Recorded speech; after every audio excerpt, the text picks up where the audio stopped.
querido presidente dessa mesa, professor Américo Lacombe, prezado Dr. Walter Lobato, presidente da Associação Brasileira de Direito Tributário, querida amiga professora Isabel Derso, queridos amigos que estão na plateia, professor de todos nós, Sacha Calmon, ministro Gilson Dipe, advogado Thiago Conde, que tem sido meu anjo da guarda aqui nesses dias em Belo Horizonte. Eu tenho muito prazer, muita honra de estar aqui e de compartilhar algumas ideias, algumas reflexões sobre o tema que eu propus dentro do tema geral, que é Estado brasileiro, ética e sistema tributário. Quando eu acabei de ouvir o Carlos Aires falar, querido amigo de tantos anos, a minha vontade mesmo era de dizer, ele está certo e ir embora. Mas há elogios que a gente não pode na vida aceitar. Uma frase boa do Ortega y Gasset, em que ele dizia: entre o querer ser e o crer que já se é, vai a distância entre o sublime e o ridículo. Portanto, acreditem a nossa velha amizade, os exageros que Carlos Aires demonstrou na referência a mim. Mas eu queria agradecer à Associação Brasileira de Direito Tributário a homenagem que me presta neste congresso. A homenagem boa é assim, quando a gente está vivo, né?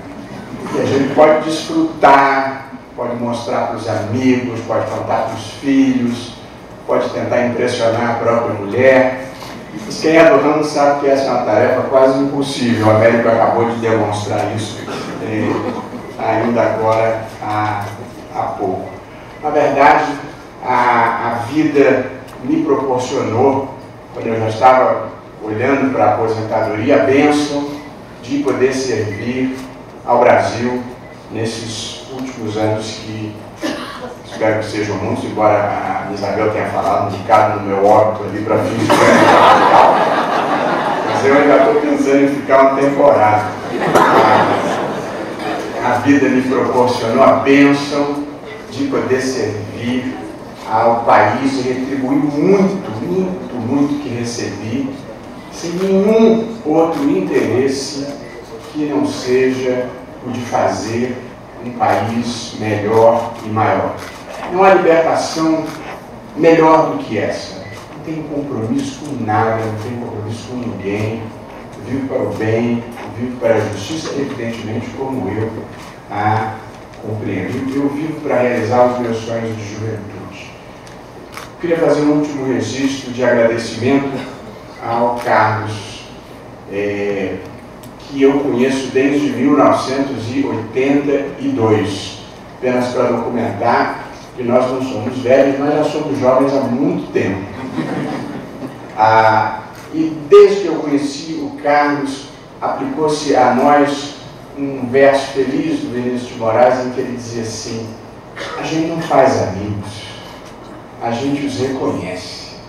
E desde então, nós somos parceiros na vida, e ainda tive a sorte de não substituí-lo, porque ele é insubstituível, mas de ocupar a cadeira que ele ocupou com grande brilho, com grande dignidade no Supremo Tribunal Federal. O Carlos talvez seja o melhor exemplo que eu conheço de uma boa frase e um bom coração. É a melhor combinação que se pode ter na vida.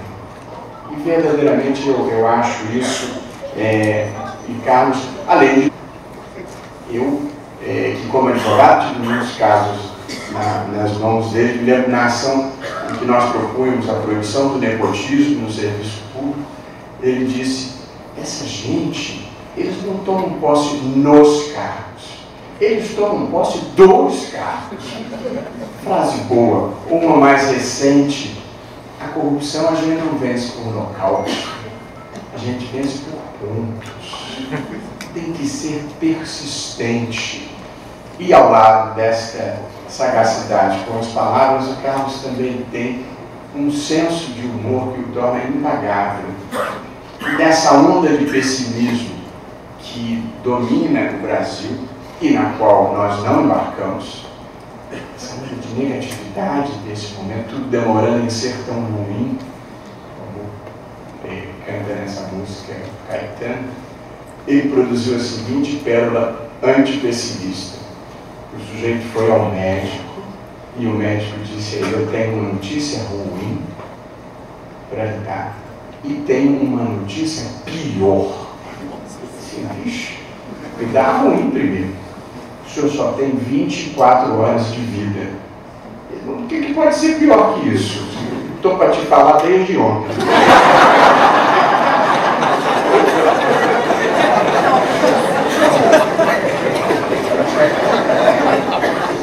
Eu dividi a minha apresentação em duas partes.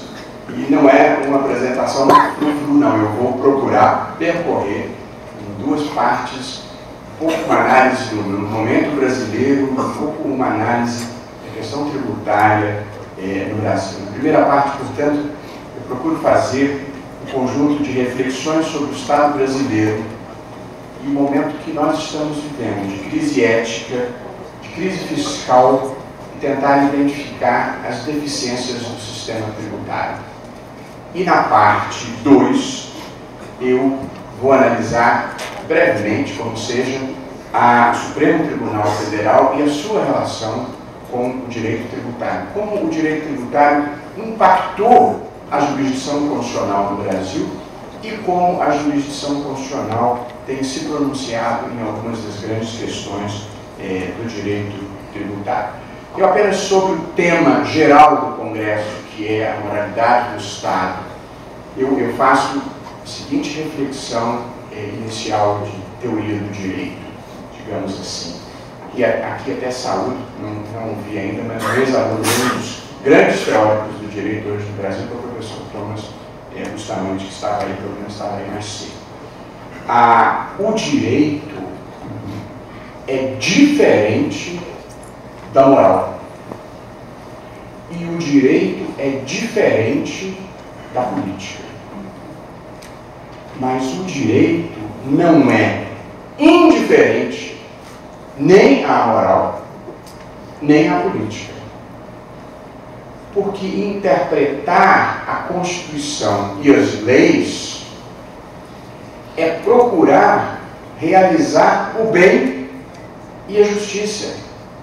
E esses são valores da filosofia moral, dentro de um quadro da legitimidade democrática. E este é um valor da filosofia política. Portanto, o direito com o amor, para citar o Djavan, que o Carlos citou mais cedo, não cabe em si. E, portanto, o direito não vive apartado nem da moral, nem da política. Bem certo que estar ligado aos valores morais não significa moralismo, que é a pretensão de impor valores próprios aos outros. Eu estou falando de valores objetivamente compartilhados por todos dentro de um ambiente de razão pública. Portanto, o direito não cabe em si. Vou para citar Vinícius de Moraes mais uma vez: bastar-se a si mesmo é a maior solidão. E o direito não pode viver apartado da vida real, da vida das pessoas. Na verdade, o direito existe mesmo para fazer com que as pessoas possam viver vidas melhores e maiores. Eu começo, minha parte 1, uma reflexão sobre o Estado brasileiro e este momento que nós estamos vivendo. Nós somos herdeiros no Brasil de 3 grandes disfunções históricas que impactam o modo como ainda funciona o Estado brasileiro. A primeira dessas disfunções é o patrimonialismo, que vem da nossa herança cultural ibérica, de má separação entre o público e o privado, porque nessa tradição não se separava adequadamente a fazenda do rei da fazenda do reino. e, portanto, os interesses privados patrimoniais do monarca se confundiam com os interesses do Estado. E vem daí a pior tradição brasileira de má separação entre o espaço público e o espaço privado, em que muitas vezes as elites econômicas e políticas se apropriam do espaço público do seu interesse próprio. Essa é uma disfunção que nós vimos procurando combater no Brasil, mas ela é muito difícil porque é extremamente arraigada. O uso da coisa pública como se fosse um bem privado. A segunda disfunção que eu penso acomete o Estado brasileiro, que nós precisamos enfrentar diuturnamente, é a do oficialismo. É essa crença de que tudo na vida depende das bênçãos, do apoio e do financiamento do Estado, o que cria uma sociedade viciada em um Estado, dependente do Estado, e como contrapartida tem um Estado extremamente paternalista e que vende, e muito caro, os favores que presta. Nós precisamos diminuir essa presença, na verdade, esta onipresença do Estado, essa dependência do Estado que financia desde empresas de telefonia até fantasia de carnaval. Preciso melhorar esta relação entre público e privado e diminuir esta dependência da sociedade em relação ao Estado. Também tem sido uma disfunção difícil de superar. A terceira disfunção da tradição brasileira era a do autoritarismo. Para ficarmos apenas da independência para cá, uma tradição que se inicia quando Dom Pedro I dissolve a primeira Assembleia Constituinte e passa por todos os capítulos da história brasileira em que houve quebras da legalidade constitucional, e que são tantas que eu nem seria capaz de enumerar no tempo que nós temos aqui. Mas se nós tomarmos como marco histórico a Revolução de 30, as quebras da legalidade, as tentativas de quebra da legalidade estiveram presentes na Revolução de 30, na Revolução Constitucionalista de 32, na Intentona Comunista de 35, no golpe do Estado Novo de 37, na deposição de Getúlio Vargas em 45, nos dois golpes contra Juscelino Kubitschek em 55, meados da década de 50, na tentativa de impedir a posse do vice-presidente João Goulart, no golpe militar de 64, na prorrogação do mandato de Castelo Branco, no ato constitucional número 5 de 1968, no impedimento do Pedro Aleixo em 1969. Portanto, a história do Brasil é uma história autoritária e de quebra da legalidade. Pois das três disfunções, essa é aquela que nós conseguimos superar finalmente.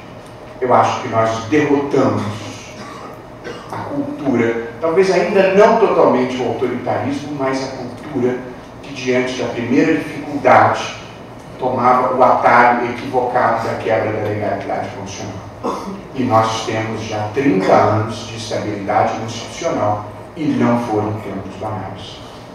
Nesse período nós tivemos escândalos imensos, tivemos momentos dramáticos como os do Mensalão, da Operação Lava Jato, 2 impeachments de presidentes da República, dentro do quadro da mais estrita legalidade constitucional. Portanto, e nesse contexto é que a minha querida amiga e professora de todos nós, Isabel Dez, escolheu a frase: só quem não sob a sombra não reconhece a luz, que é viver sob um Estado constitucional, em que, apesar de todas as dificuldades, nós podemos nos reunir aqui e pensarmos juntos como fazer um país melhor e maior. Quando eu estava na faculdade, as minhas aflições eram como acabar com a tortura, como acabar com a censura, como construir instituições democráticas num país que tinha essa tradição autoritária. E hoje nós estamos aqui discutindo como enfrentar melhor a corrupção, como elevar o patamar da ética pública e privada na sociedade brasileira, como rompermos esse ciclo que nos mantém atrasados e deixarmos de ser um país de renda média que não consegue cumprir o seu destino e virarmos verdadeiramente um país desenvolvido. Portanto, a qualidade da nossa agenda, a qualidade dos nossos problemas melhorou muito. E, portanto, mesmo para quem acha, não sem razão, que a fotografia do momento atual é devastadora, o filme é bom, porque nós tivemos muitas conquistas relevantes, sobretudo nos últimos 30 anos de democracia.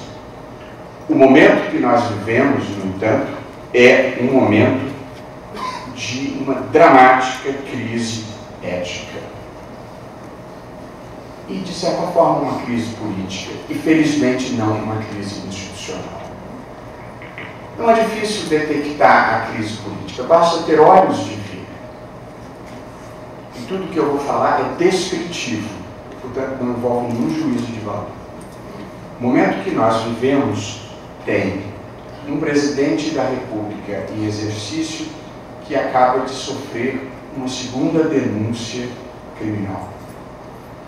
Um ex-presidente da República que já foi condenado criminalmente e responde a processos. Um outro presidente da República ainda anterior, também denunciado perante o Supremo Tribunal Federal. 2 ex-presidentes da Câmara dos Deputados estão presos. Diversos ex-governadores estão presos. Candidatos a presidente estão sendo processados criminalmente, ex-candidatos processados criminalmente perante o Supremo Tribunal Federal. A colaboração premiada da Odebrecht faz referência a algumas centenas de políticos que teriam recebido dinheiros escusos de mais de 26 partidos. A colaboração premiada da JBS envolve quase 2.000 políticos que teriam recebido dinheiros irregulares de mais de 28 partidos. É tão espantoso o que está acontecendo no Brasil que alguém poderia supor que haja uma conspiração contra tudo e contra todos, pela extensão e profundidade deste fenômeno que ocorre no Brasil. O grande problema da teoria conspiratória são os fatos, os áudios, os vídeos, as malas, os apartamentos repletos de dinheiro, as provas que saltam de qualquer espaço no qual se lance os olhos. A corrupção no Brasil, é triste dizer, não foi um fenômeno pontual de falhas individuais. Foi um fenômeno sistêmico, profissionalizado, de arrecadação de dinheiros desviados da sociedade brasileira e distribuídos, e que envolveu empresas estatais, empresas privadas, servidores públicos, empresários, partidos políticos, membros do Congresso. A corrupção virou um modo de fazer negócio para muitos e um meio de vida para outros tantos. É impossível não sentir vergonha pelo que aconteceu no Brasil. Porque ocorreu uma naturalização da desonestidade. E aquilo se tornou tão natural que as pessoas já nem percebiam o que estava acontecendo. Mas não há um contrato relevante da administração pública que não tenha algum problema. Não há um financiamento relevante que não tenha algum problema. Não há uma licitação grande que não tenha um problema. Portanto, nós criamos uma cultura em que a desonestidade passou a ser a regra. E é preciso fazer corajosamente esse diagnóstico, porque fazer o diagnóstico correto é o primeiro passo de se começar a procurar a cura. Eu devo dizer que nós temos feito muitos avanços. Muitos avanços. E provavelmente nenhum país do mundo teve a coragem de enfrentar os seus problemas, de desvelá-los, expor as suas entranhas à luz do dia, para, a partir daí, tentar resolver os problemas. E, sob esse aspecto, é admirável o que está acontecendo no Brasil.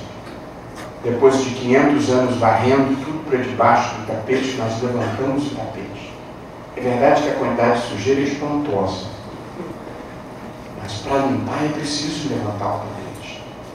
E eu acho que é isso que nós estamos fazendo corajosamente, com mudanças de atitude, sobretudo por parte da sociedade. E a mudança de atitude por parte da sociedade pressiona as instituições. Mudanças na legislação. A criminalidade do colarinho branco deixou de ser alguma coisa impunível e, portanto, já há uma legislação relevante que a pune, desde corrupção ativa, que teve as penas agravadas, crimes contra a ordem econômica, contra a ordem tributária, a lavagem de dinheiro, a disciplina mais detalhada da colaboração premiada. Houve mudanças legislativas e houve mudanças de jurisprudência relevantes. Sobretudo, a que passou a permitir a execução das condenações criminais depois do segundo grau. Porque o direito penal que nós tínhamos, incapaz de punir a criminalidade do colarinho branco, criou um país de ricos delinquentes. Essa é a triste verdade. Porque ninguém que ganhe mais de 5 salários mínimos no Brasil é punido porque os processos não terminavam e recursos sucessivos e procrastinatórios levavam os casos até a prescrição. Portanto, nós somos um país em que é muito mais fácil prender um menino com 100 gramas de maconha do que prender um empresário ou um agente público que desviou 10 milhões de reais. Mas muito mais fácil. Aliás, o sistema penal é feito só para prender o menino e para não prender o grão. E isso só começou a mudar a partir do momento em que se permitiu a execução da condenação depois do segundo grau. Porque o risco efetivo de ser punido não apenas produz o efeito da prevenção geral, como fez com que os ricos delinquentes, para diminuir as consequências da delinquência, se tornassem colaboradores premiados, porque a criminalidade do colarinho branco precisa que alguém de dentro informe qual foi o caminho do dinheiro, porque senão não tem como apurar. Portanto, a possibilidade real de ser punido por malfeitos que mudou o Brasil. Já se fala em mudar essa jurisprudência, que produziu ótimos resultados. E do ano passado para cá, o Supremo deu 3 decisões no ano passado, estabelecendo a possibilidade de condenação depois do segundo grau. De lá para cá, não aconteceu nada que justificasse mudar esse entendimento. Só a chegada, talvez, de alguns novos réus. Mas um país que vai mudando a sua jurisprudência em função do réu não é um Estado de direito. É um Estado de compadrio. E é esse Estado que nós queremos derrotar, que fez esse país feio e desonesto em que nós estamos vivendo e do qual queremos sair. Há uma imensa energia no Brasil, há uma imensa demanda por integridade, idealismo, patriotismo. E esta é a energia que ajuda a mudar a história e vai ajudar a empurrar para a margem da história essas pessoas que acostumaram a viver com o dinheiro dos outros, acostumaram a viver com dinheiro desviado, e já nem percebem mais que isso é errado. Gostaria de dizer que não acho que se muda o mundo com direito penal. A gente muda o mundo com educação, distribuição justa de renda e debate democrático de qualidade em busca de soluções. Portanto, sou contra a exacerbação do direito penal. Acho que se deve respeitar a Constituição, se deve respeitar a lei. Não tenho simpatia por vingadores mascarados, mas também não tenho simpatia por processos que não terminam nunca. E não tenho simpatia por um país marcado pelas fraudes e licitações, pela lavagem de dinheiro, a um ponto justo de equilíbrio. Ninguém quer um Estado policial, mas um país que pune o empresário que ganha a licitação porque pagou propina não é um Estado policial, é um Estado de justiça.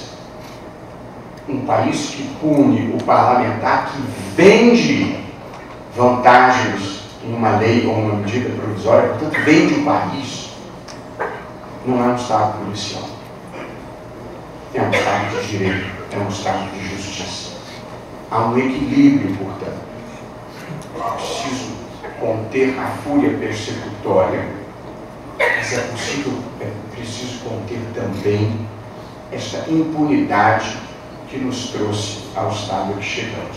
Há muitas reações contra esse momento e movimento que nós estamos vivendo, porque essas pessoas se supunham imunes e impunes e compreensivelmente não querem ser punidos. Mas o que mais me surpreende nesse momento brasileiro não são as pessoas que não querem ser responsabilizadas criminalmente, porque isso eu consigo entender. O que eu tenho mais dificuldade de entender é o lote de pessoas que não quer ficar honesto nem daqui para frente. E, portanto, eles querem continuar com os mesmos métodos, as mesmas práticas, como se nada tivesse acontecido. E essa gente tem aliados em toda parte, nos altos escalões, nos poderes, na imprensa e até onde menos seria de se esperar. Portanto, é preciso uma sociedade mobilizada e atenta. E pior, há uma parte da elite brasileira que acha que corrupção ruim é a dos outros, é a do partido que eu não gosto, é a das pessoas que eu não gosto. Mas a corrupção dos que frequentam as mesmas mesas que eu, os mesmos banquetes que eu, essa não tem o mesmo problema. Essa é uma visão equivocada. O problema é a corrupção. Não tem corrupção de esquerda e corrupção de direita. Corrupção do bem e corrupção do mal. Portanto, nós precisamos ser igualitários também no enfrentamento à corrupção. A lógica de um juiz não é a lógica amigo e inimigo. A lógica de um juiz é a lógica do certo, justo e legítimo.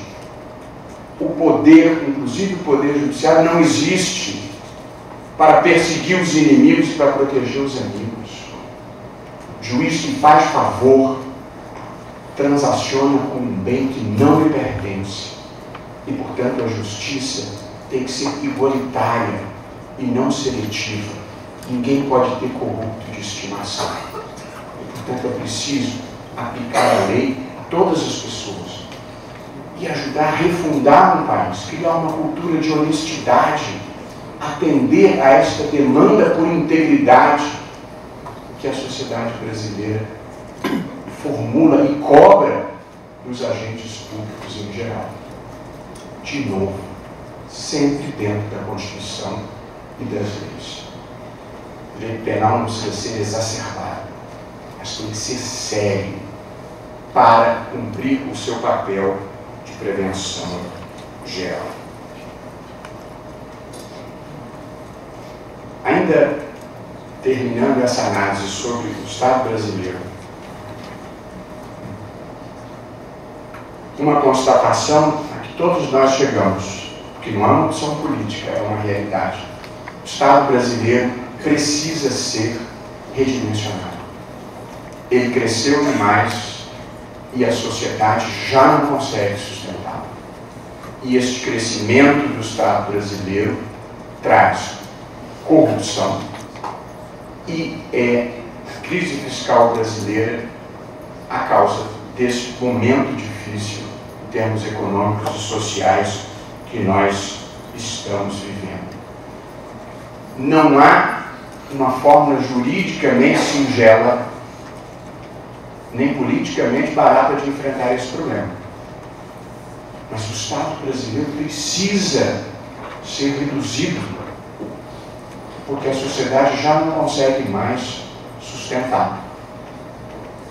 4% do PIB é gasto com o pagamento de remunerações. 1/3 da população brasileira praticamente vive do Estado. Servidores públicos, ativos, inclusive os ativos, inativos e pensionistas, os beneficiários do INSS e dos imprescindíveis programas sociais. Portanto, nós vamos ter que reequacionar, redimensionar o Estado brasileiro. Vamos ter que aumentar a sociedade civil e diminuir o Estado com todas as dificuldades que isso possa trazer. Os Estados-membros da Federação, a magnífica conferência que fez mais cedo hoje, a professora Isabel Décio demonstrou isso. Os Estados da Federação estão todos vivendo um momento dramático. A falência dos Estados se revela na seguinte constatação: os Estados não estão arrecadando para pagar salário, estão pegando dinheiro emprestado para pagar salário, não é para investir, é para pagar salário.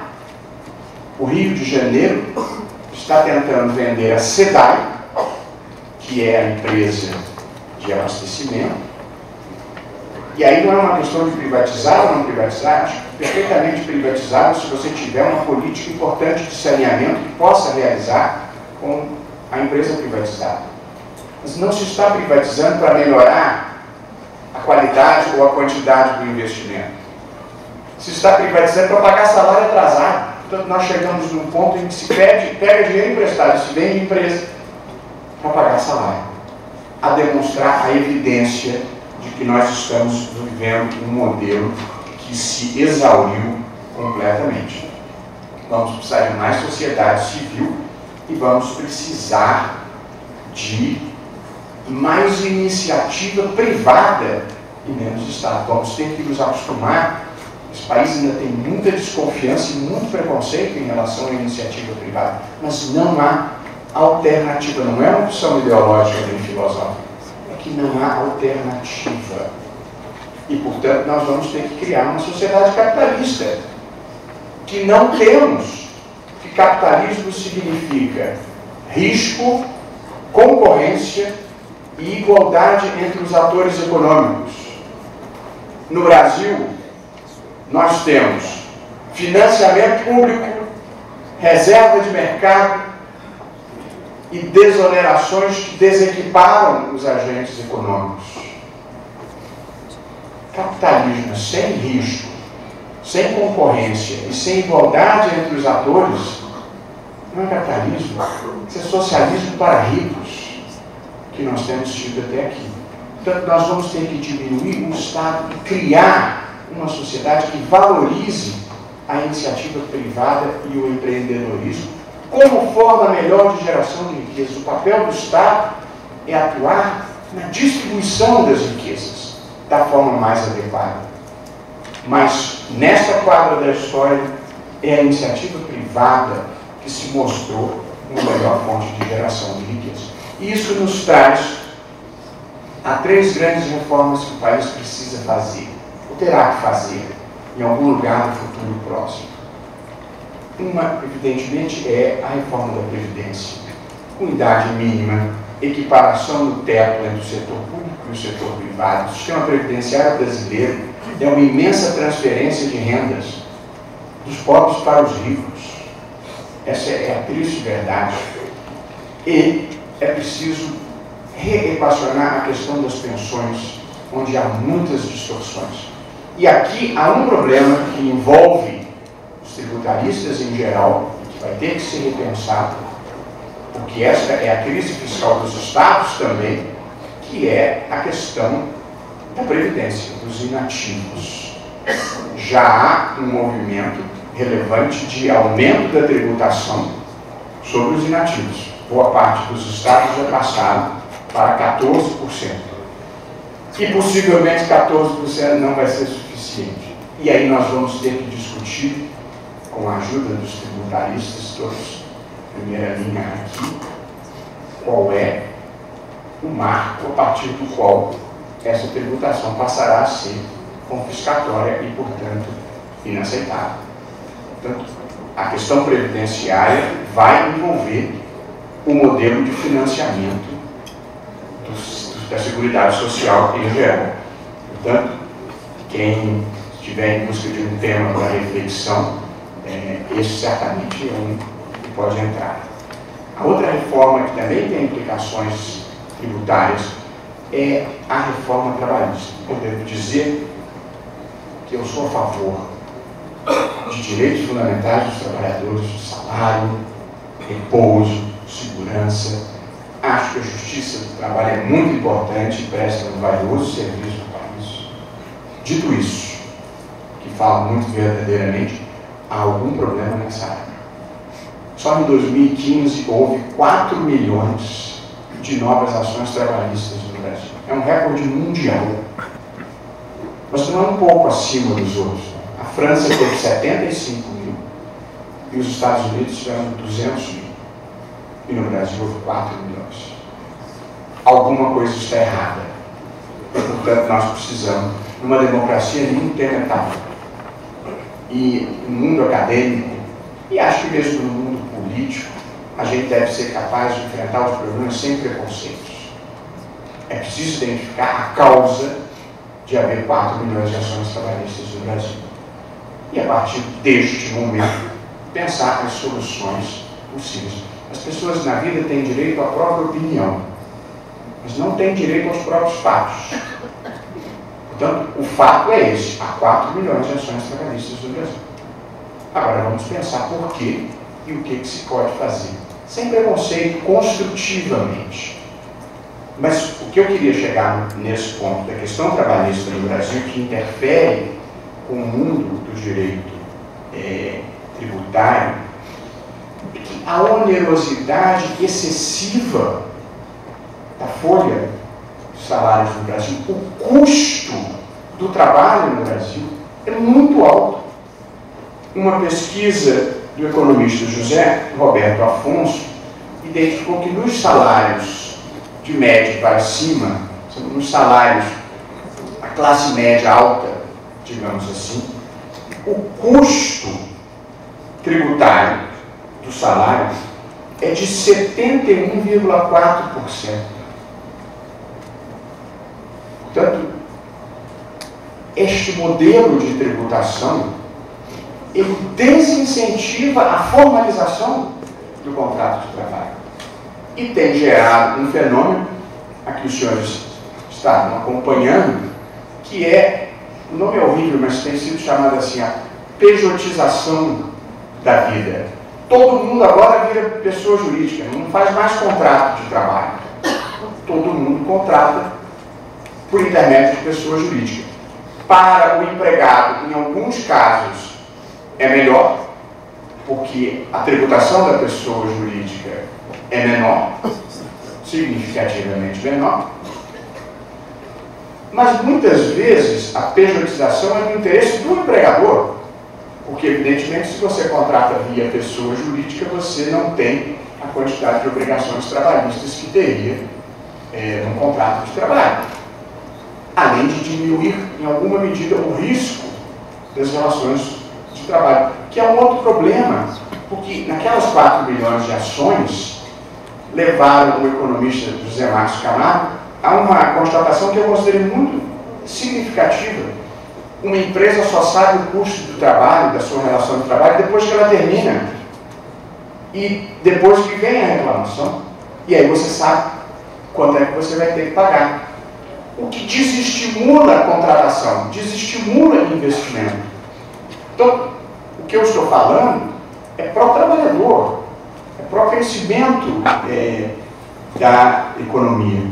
Portanto, é preciso, no conjunto de reflexões a serem feitas no Brasil, também colocar na mesa que a oneração do contrato de trabalho desestimula o emprego, desestimula a formalização. Em última análise, é ruim para as pessoas que estão procurando trabalho em geral. E, por fim, no último tópico dessa primeira parte, mas assim, vai ser mais breve, é um tema que eu tenho muito medo de falar aqui, porque esse é um congresso de tributaristas, que é a reforma tributária, que é a mais difícil de se fazer, porque há a sensação de que alguém perde e alguém ganha, e há sempre o medo de que possa haver perda de arrecadação. Mas o sistema tributário brasileiro, evidentemente, também precisa de uma revisita. Há alguns autores que dizem que é até inapropriado chamar o sistema tributário brasileiro de sistema. Há autores que se referem a eles apenas como um puxadinho tributário, que é um amontoado de regras e de medidas que hoje em dia se embaralham. Mas o ponto que eu gostaria de destacar, eu nem vou discutir carga tributária, que está em torno de 33%. Tem gente que acha que é extremamente elevado, tem gente que acha que é a margem para um aumento de carga tributária. Eu não vou discutir isso nesse momento. Eu vou comentar brevemente dois problemas. O primeiro, a complexidade do sistema. E o segundo, a regressividade do sistema. O sistema produz injustiça social e concentra a renda. E eu brevemente vou falar sobre isso. Aliás, sobre a complexidade, eu nem preciso falar muito, porque boa parte dos senhores vive disso.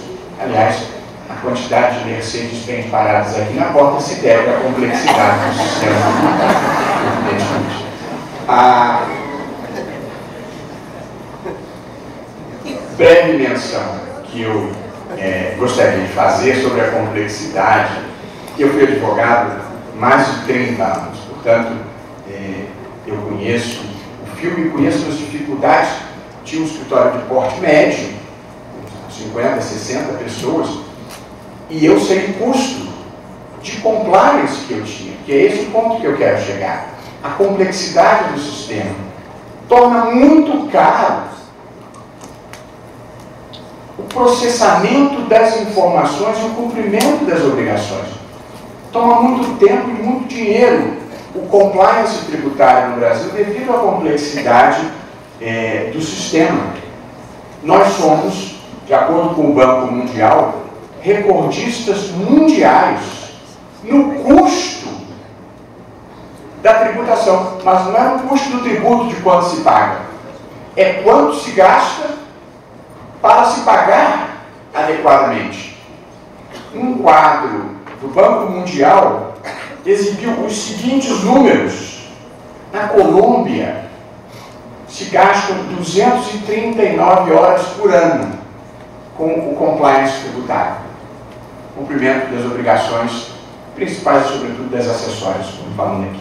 No México, 286 horas. Na Argentina, 359 horas. No Brasil, 2.038 horas. É quase 10 vezes mais do que os países com os quais, de certa forma, nós competimos, se compararmos México e Argentina. Portanto, de novo, tem alguma coisa errada num sistema que você precisa gastar muito mais do que em qualquer outro país do mundo de horas de compliance. Horas de compliance significa que você tem que ter um advogado tributário, uma consultoria tributária, um auditor, alguém fazendo algum trabalho. Portanto, e aqui a comparação é inevitável, porque se o mercado mundial é concorrencial, eu tenho que saber quanto custa fazer negócio com os outros países. Na vida, Eu gosto de dizer assim, a gente não deve olhar para os lados, a gente deve olhar para frente, cuidar da própria vida, mas algumas coisas são aferidas comparativamente. Quem já desceu no aeroporto Santos Dumont, no Rio de Janeiro, terá visto uma placa ali no setor de bagagem, o jeito botou assim, meu nome é Roberto Carlos, canto mais que o jogador e jogo mais do que o cantor. E na vida você faz uma certa comparação para saber se você está indo bem ou se você está indo mal. Portanto, essa é uma matéria em que é preciso energia.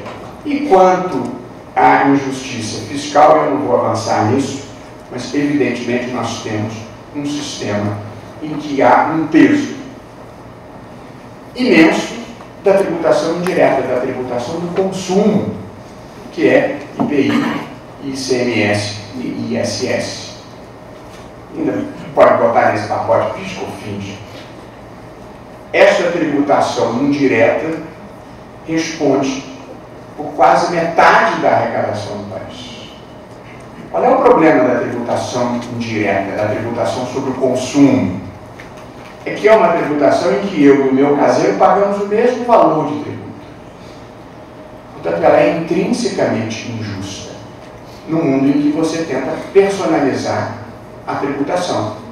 E, portanto, é preciso mudar esse modelo e transferir parte da arrecadação tributária para o capital e para a renda. Sempre com moderação, porque se perder a mão, você também cria um ambiente que desestimula os negócios. Mas há uma regressividade, há uma injustiça fiscal neste modelo que precisa ser enfrentado. E aqui eu encerro essa parte da nossa conversa. Brevemente falarei sobre o Supremo Tribunal Federal e as questões tributárias, pedindo desculpas um pouco por essas tecnicalidades, mas acho que é preciso compreender onde estão os problemas para, a partir daí, tentar fazer os diagnósticos. Algumas coisas que eu disse são básicas, mas queria ter certeza que estamos na mesma página. Eu sempre me lembro, a propósito das coisas básicas, de uma história que um desembargador do Rio, Najib Slide, gosta de contar. Um desembargador que frequentava uma Câmara, e sempre que tinha uma votação importante, ele abria uma gavetinha ali no Tribunal do Rio, que são aqueles imóveis antigos, de Jacarandá, tem umas gavetinhas, sempre que tinha uma votação importante, o sujeito abria uma gavetinha, olhava no papelucho, lia alguma coisa, fechava a gavetinha e trancava. Chegava outro caso importante, ele abria a gavetinha, olhava o papelucho e trancava. Assim tem anos a fim. Um dia esse pobre homem morreu ainda no exercício da jurisdição. E os seus colegas de Câmara, ímpetos e probos como eram, não resistiram todavia à tentação, voaram na gavetinha, arrombaram a gavetinha e puxaram o papelucho para saber o que dizia. O papelucho dizia assim: ex nunc, para frente, ex tuc.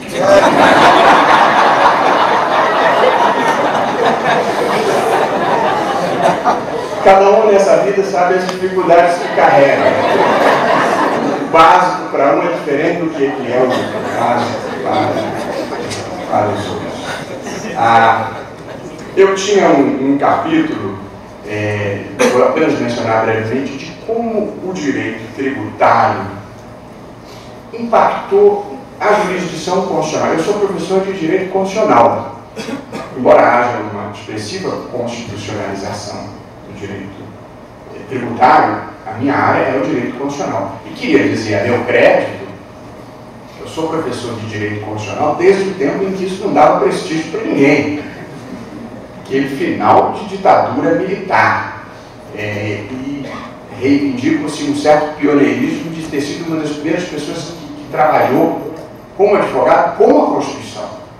Quando eu entrei no mercado de trabalho, em meados dos anos 80, um advogado típico tinha um Código Civil e um Código de Processo Civil, se ele fosse civilista. Se ele fosse criminalista, ele tinha um Código Penal e um Código de Processo Penal. Se fosse tributarista, ele tinha o Código Tributário Nacional. A Constituição não era vista como um instrumento de trabalho do advogado. Era vista como uma coisa remota.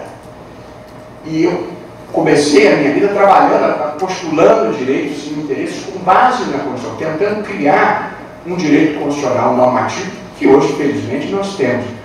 Mas eu queria dizer, no começo não era assim. Era tão preocupante que, nesse momento inicial, meu pai, preocupado com o meu futuro, disse: meu filho precisa parar com esse negócio de fumar, ser Flamengo, viu, João? E esse negócio de direito constitucional também não vai levar a lugar nenhum. Os pais às vezes erram, viu?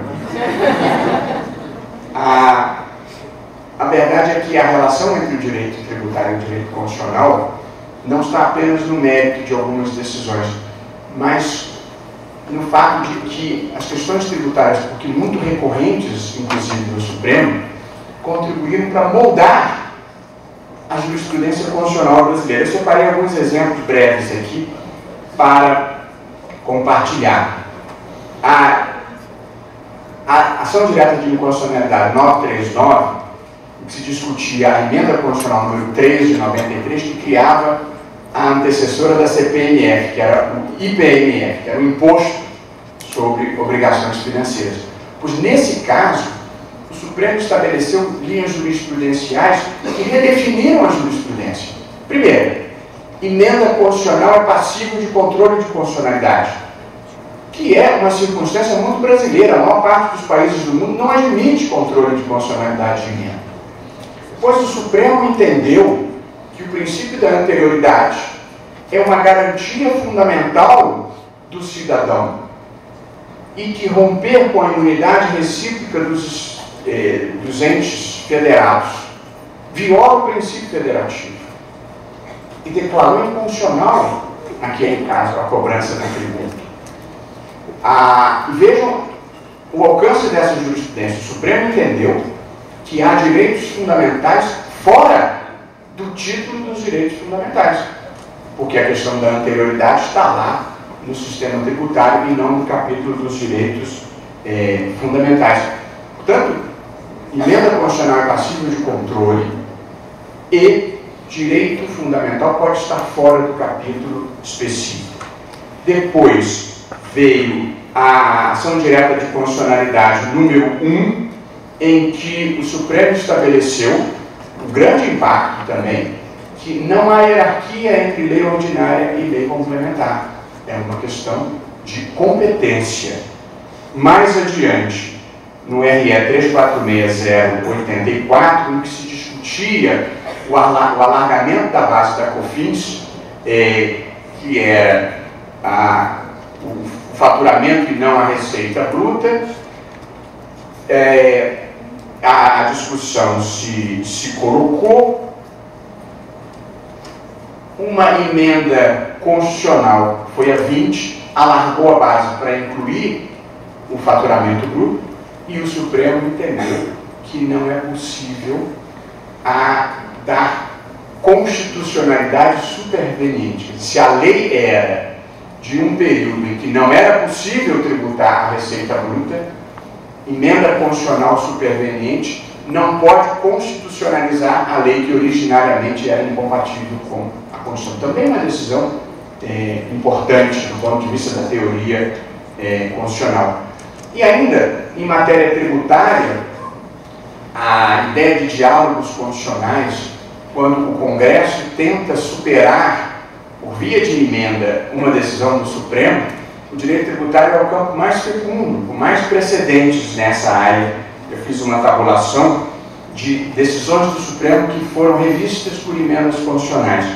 Criação da taxa de iluminação pública, progressividade nas alíquotas do IPTU, contribuição previdenciária dos inativos, incidência de ICMS nas operações feitas por pessoas físicas não contribuintes do imposto.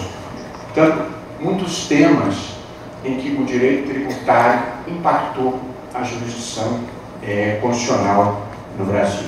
Eu gostaria de retomar um tema trazido pela professora Isabel, e em seguida concluir essa nossa conversa. Eu não falo mais do que uma hora, para não ficar tranquilo. Dizem que o George Washington fez o menor discurso de posse na presidência dos Estados Unidos com 130 palavras. E que William Henry Harrison fez o maior discurso na presidência dos Estados Unidos, com mais de 8.000 palavras, pronunciadas numa noite fria e tempestuosa em Washington, onde as posses são feitas ao tempo, e as posses são em janeiro, que é o alto inverno. William Harrison morreu 30 dias depois de uma pneumonia gravíssima de cocaína.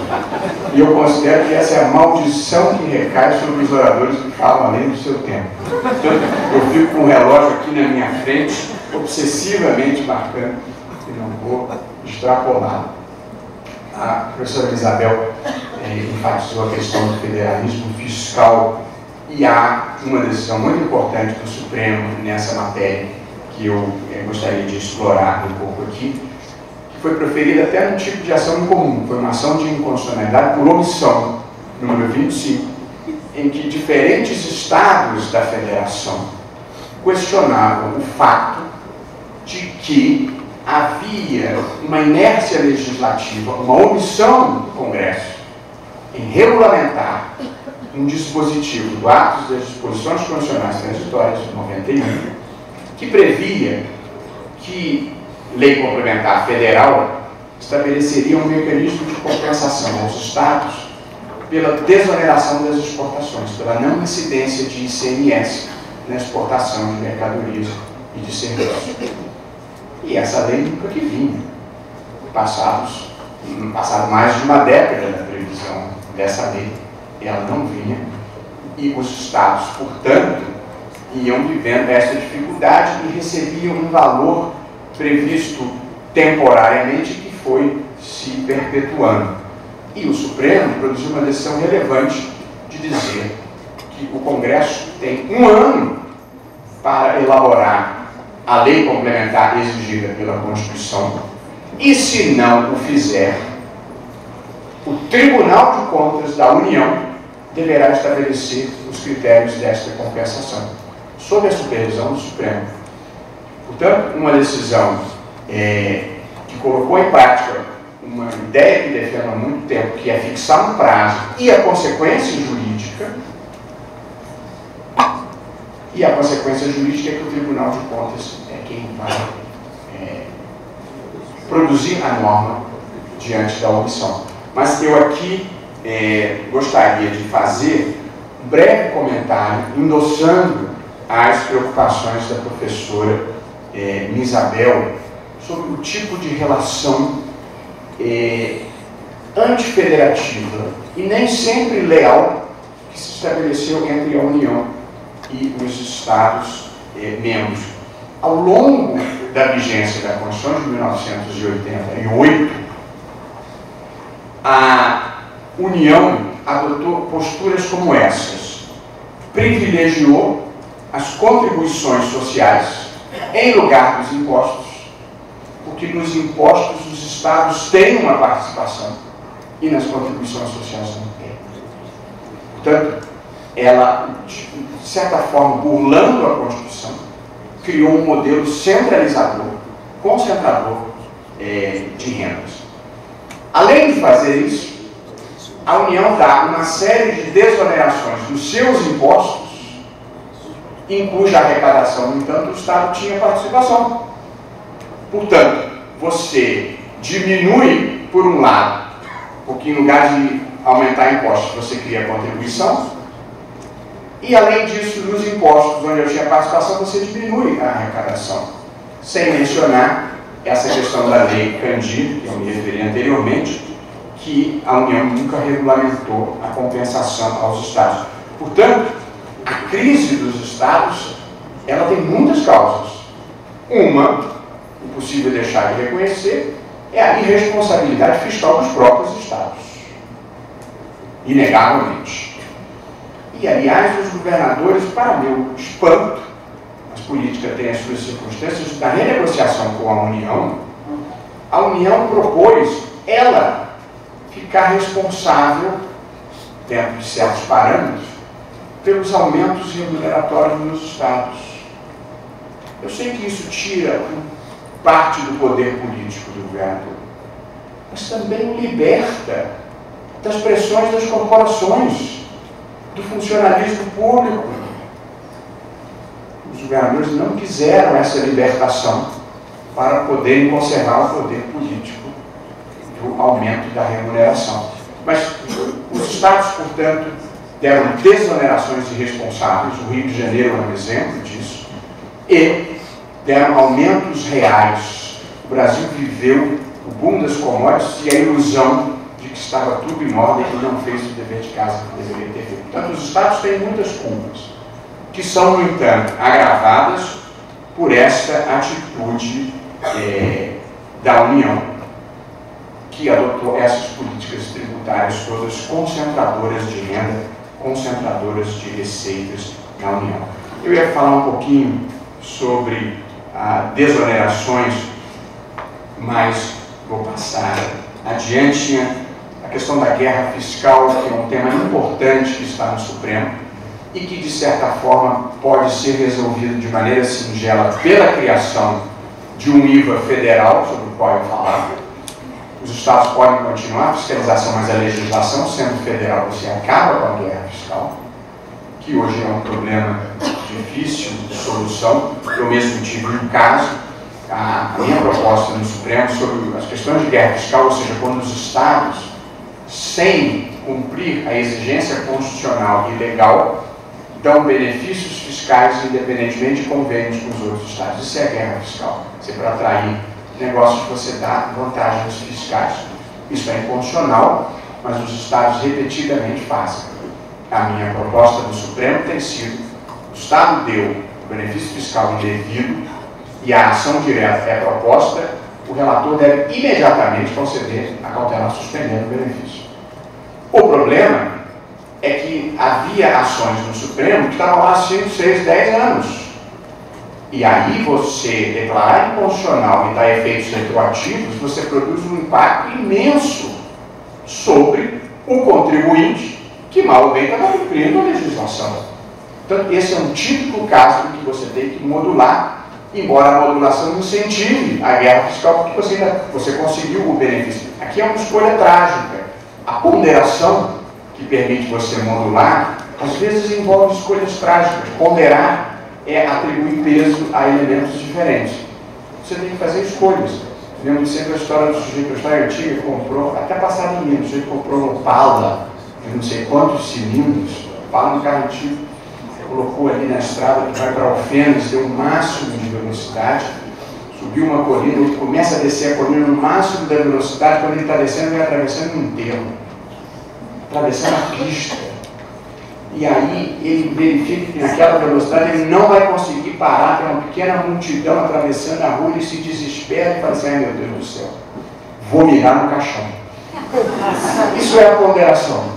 Você faz a escolha menos trágica diante das circunstâncias que se apresentam. Portanto, a modulação ali é uma ponderação entre segurança jurídica e manter uma vantagem que de resto não deveria ter sido dada. A questão dos precatórios, o Supremo, acho que acertadamente, proibiu que a União obtivesse nos seus créditos tributários, ela cobrava juros de 1%. E nas suas obrigações, ela queria cobrar juros de caderneta de poupança. Evidentemente, você tem que usar o mesmo critério quando você é credor ou quando você é devedor, senão você cria uma relação pervertida e desleal com a cidadania. E há duas repercussões gerais do Supremo muito parecidas, mas muito interessantes, que eu acho que os tributaristas devem prestar atenção, que é a que diz respeito ao impacto de a relação entre a coisa julgada tributária que se formou e uma superveniente decisão do Supremo sobre aquela questão constitucional em linha oposta à coisa julgada. Os dois exemplos que estão no Supremo envolvem a contribuição social sobre o lucro líquido da Lei 7.689. Tem uma repercussão geral dada por mim e uma repercussão geral dada pelo ministro Fachin, mas as questões são primas. Havia uma decisão transitada em julgado, decisão em mandado de segurança, dizendo que a lei era inconstitucional. Depois sobrevém uma decisão do Supremo em controle difuso, aliás, até mais de uma, dizendo que a lei é constitucional. E, posteriormente, vem uma decisão em ação direta, dizendo que a lei é constitucional. A discussão é saber se o reconhecimento da constitucionalidade da lei, em sede difusa e ou em sede de ação concentrada, repercute sobre fatos geradores que se constituam depois da decisão do Supremo. Ou seja, saber se esta coisa julgada é imodificável para todo sempre ou se ela pode sofrer um impacto de uma nova compreensão do Supremo sobre aquela matéria. Um impacto não retroativo, evidentemente. Sobre esse caso eu não posso falar, mas tanto na questão da guerra fiscal como em outras questões, a minha posição é pública, não vale. Esse caso está fora dessa discussão. Eu acho que sempre que se modifica uma jurisprudência tributária consolidada, a decisão só pode valer dali para frente. Efeitos prospectivos. O ministro Noronha dizia isso um pouco antes. Quer dizer, a norma em geral e a norma tributária em particular não é norma em abstrato. É a norma tal como interpretada. Aquele é o direito. Portanto, se o direito é interpretado de uma determinada forma por 4, 5, 10 anos, você programa a sua vida em função do que os tribunais dizem que é o direito. Se um dia você muda a interpretação, em última análise, você mudou a norma. E da aplicação retroativa significa violar todos os princípios tributários. Eu achava isso quando era advogado, continuo achava isso quando era advogado, como parecerista. Porque há uma diferença. O advogado tem a obrigação de defender o interesse do seu cliente.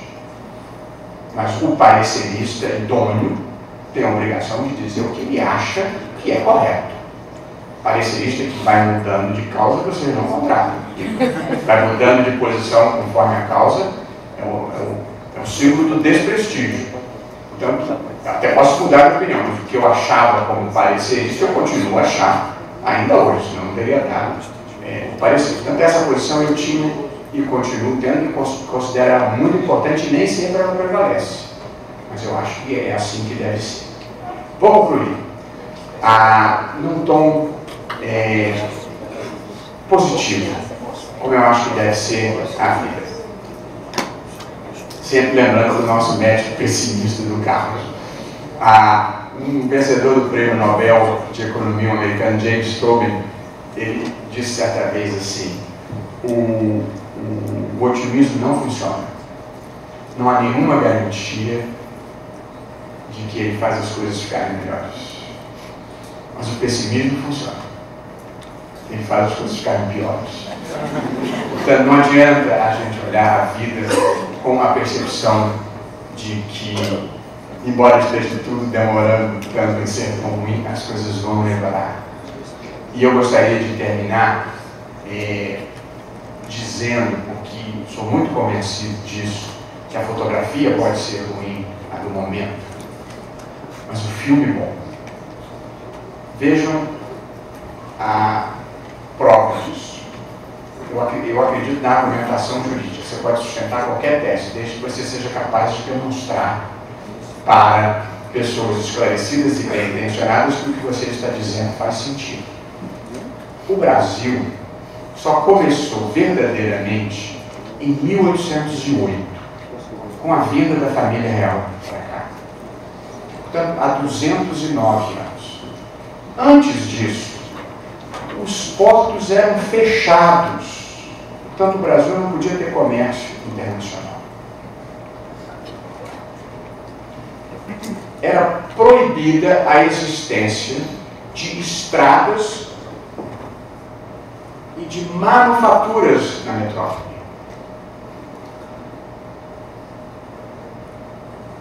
Não havia escolas. e, portanto, 98% da população era analfabeta. 1/3 da população era de escravos. E não havia dinheiro. Todas as transações eram feitas por escambo. 200 anos. Essa era a infraestrutura brasileira. Agora vamos para a superestrutura. Nós éramos herdeiros, não éramos herdeiros de uma tradição anglo-saxã, que desde 1215 tinha a Magna Carta. Nós éramos herdeiros da tradição portuguesa, nossos queridos irmãos portugueses, que foram, no entanto, o último país da Europa a acabar com a Inquisição. O último país da Europa a acabar com o tráfico negreiro. O último país da Europa a acabar com o absolutismo. E mesmo assim, herdeiro daquela infraestrutura e dessas tradições, em 200 anos, o Brasil se tornou uma das maiores democracias de massa do mundo, com 30 anos de estabilidade institucional, e uma das 10 maiores economias do mundo. O Brasil foi o maior sucesso do século XX. Nenhum país multiplicou renda como o Brasil multiplicou no século XX. Por isso que eu disse, a fotografia é ruim, mas o filme é bom. Nesses 30 anos de democracia, nós temos estabilidade institucional, domesticamos a hiperinflação e conseguimos a mais expressiva inclusão social que qualquer país do mundo jamais conseguiu, de 30 milhões de pessoas. Em uma geração, nós derrotamos a ditadura, a inflação e a pobreza extrema, que pareciam invencíveis. E, portanto, a corrupção também não é invencível. O trem já saiu da estação. Portanto, é só uma questão de nós continuarmos empurrando a história na direção certa, a sociedade empurrar a história na direção certa. E cada um cumprir a sua parte. Ninguém se exonera de fazer o que deve fazer, porque o outro não está fazendo.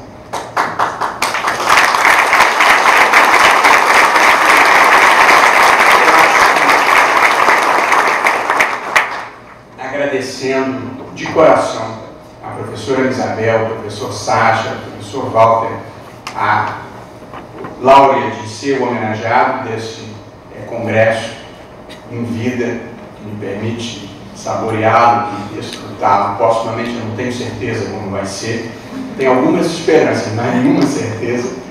Eu compartilho um pouco essa crença que considero a mais importante nesse momento brasileiro, que de certa forma me conforta nos bons e nos maus momentos, que é: não importa o que esteja acontecendo à sua volta, faça o melhor papel que puder. Muito obrigado.